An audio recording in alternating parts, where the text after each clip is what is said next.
everyone, welcome to Cambridge Guru.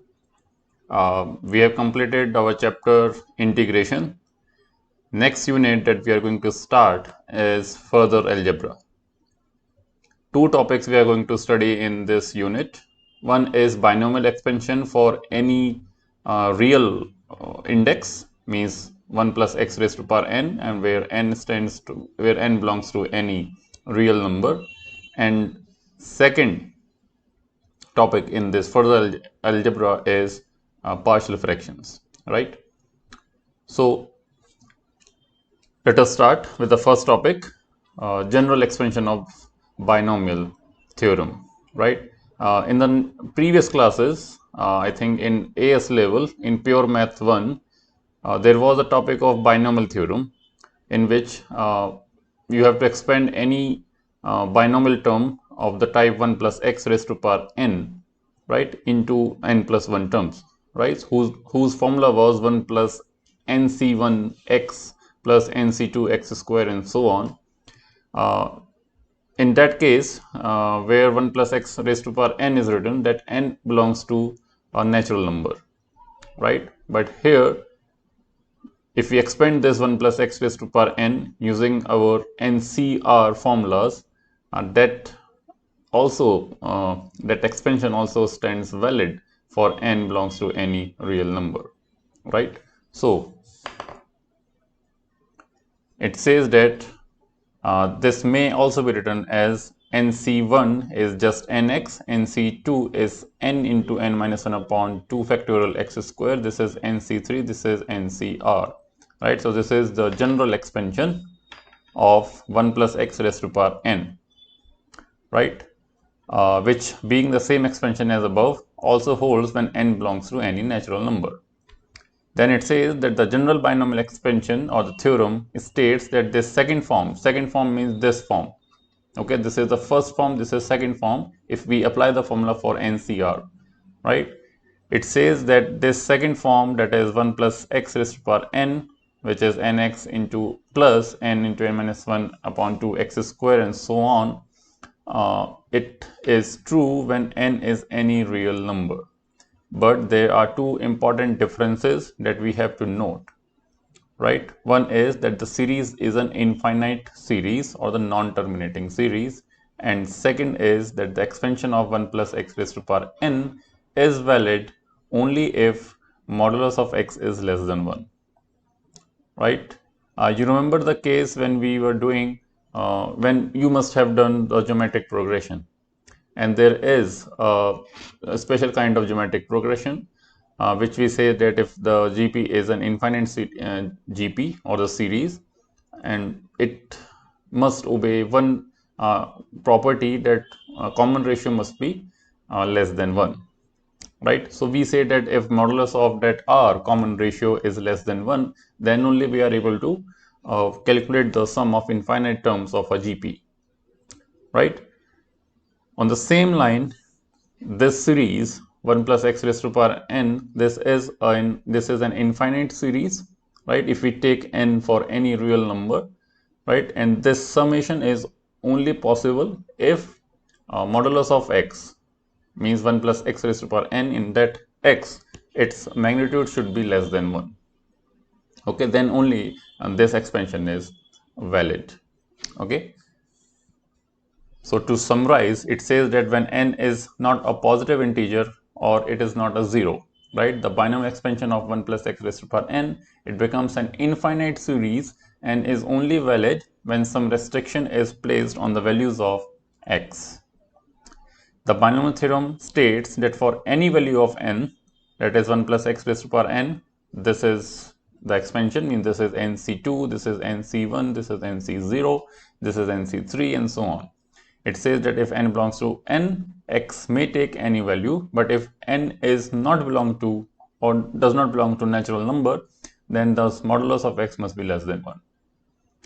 What this means to say that if you are expanding any binomial term of this type 1 plus x raised to power n, so this index, if this index belongs to natural number or 0, means 0, 1, 2, 3 and so on, right, it says that this x can take any value, means this could be 1 plus 2x, 1 plus 3x, whatever is the value of x. But if it is index is not a natural number, let us say it is minus 2 or it is minus 3 or it is minus 1, right? Then we have to impose a restriction on the value of x that its magnitude must be less than 1. Okay. The full statement is called the binomial theorem, and the right hand side is referred to as the binomial expansion, right? So the thing is 1 plus x raised to power n, formula will remain same. Formula will be given to you in the MF19, so no need to remember these formulas. You just have to put the value of n and remember, and you have to apply the condition that x should be less than 1. And please remember, you have to write the expansion in this form 1 plus x. If it is given to you that of any, let us say 2 plus x raised to power n, right? If the expansion is like this and question says that expand this to, let us say, first 4 terms, okay? So how you will do this? First thing is you need to take this 2 outside. You have to write this in the form of 1 plus x, okay? So if you take out 2 outside, so you write this as 1 plus x by 2, right? This is 2 plus x and then it's raised to power n.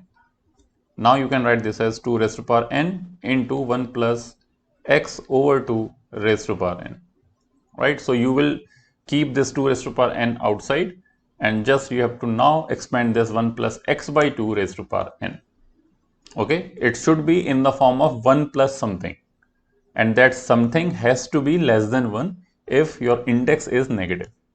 If this value of n is negative, then this value 1 plus something, that something should be less than 1. Its modulus should be less than 1. Okay, let us do one example, that we have to expand 1 minus x raised to power minus 2 as a series of ascending powers of x up to and including the term in x cube. That means till the term x cube we have to expand this, stating the set of values of x for which the expansion is valid, right? So as you can see here that it is 1 minus, let us solve this solution, that this is 1 plus of minus x, okay, raised to power minus 2, right? So 1 plus minus x raised to power minus 2 means in this case value of n is minus 2, right? And the value of x is minus x, right? So condition is that this minus x should be less than 1. Minus x mod is, of course, mod x is less than 1. Okay, so this is the condition. Now how we can expand this? Just remember the formula, that it is equal to 1 plus nx plus nc1 is n into n minus 1 upon 2 factorial into x square plus nc3, because we have to include the term x cube, so till the first 4 terms we have to expand this. So n into n minus 1 into n minus 2 upon I think what 3 factorial, yes, upon 3 factorial into x raised to power q and so on. Okay, so till here we have to expand this. Now since n is minus 2, put the value n as minus 2, and also here x is minus x. Please do remember here this, that x here is minus x, right? So do not act smartly, do not try to act smartly, because why I am saying this, that just put the value of n, do not do the calculation in mind, just as a caution, okay, just as a precaution, that you should not do these calculation in your mind, because here when you will reach the 4th term, this is again negative minus 2, n minus 1 again negative, then negative, and this x cube will also be negative because here x is minus. So my advice is that you first put the values of n and x in this formula and then go for the sign, whether they will be positive or negative. Okay, if you are able to do the calculation in your mind, that's fine, that's excellent. But if you are not, so try to write this formula first and then put the values of n and x. It's as easy as it is. Okay, so n is minus 2, so write minus 2, x is minus x, write minus x. This is 1 plus nx. Okay, plus n into n minus 2 upon 2 factorial means minus 2 into minus 2 minus 1 is minus 3 upon 2 factorial into x square means minus x whole square, plus n into n minus 2 means minus 2 minus 2 minus 3 into minus 2 minus 4 is minus 4, x cube means minus x cube, right, and upon 3 factorial. Okay, now just find out the values.